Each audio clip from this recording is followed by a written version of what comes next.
mdap were really helpful for improving my understanding and also telling me who I needed to talk to. The thing that I didn't realize was that the data was not in the right place to be able to maximize the input from an mdap research data specialist. And so the research data stewardship things needed to happen first. And I think that's something that I've learned from my interaction with mdap as well, that these research data stewardship is not something that should ever be an afterthought in any project. It should be something that should be there right from the very beginning.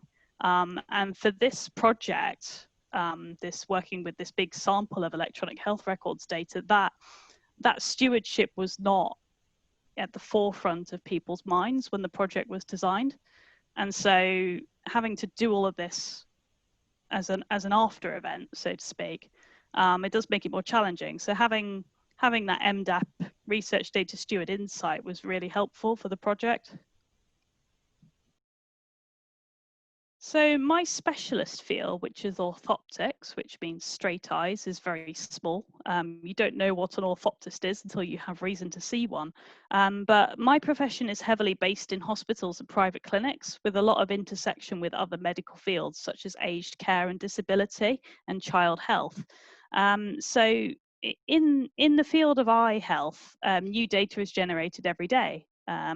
But our profession doesn't have the relevant expertise to be able to leverage that data to inform our practice beyond, the standard clinical audit and so on. So that's why data-driven research is so important to actually, bring us forward to revolutionize the way that we practice. But the way in which that data is collected has problems, as for any electronic health record. So I'd like to make my profession more data aware to help that, to get people thinking about what they write down and why they write it and the way they write it.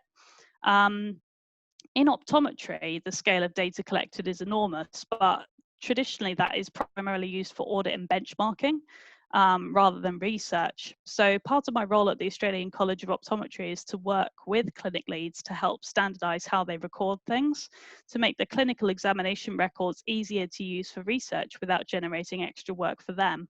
So it may be something as simple as everyone sticking to one grading scale for a particular eye disease when there's 5 different ones to choose from. But nobody has done that work here in Australia, so we can be the trailblazers in that regard, which is quite exciting.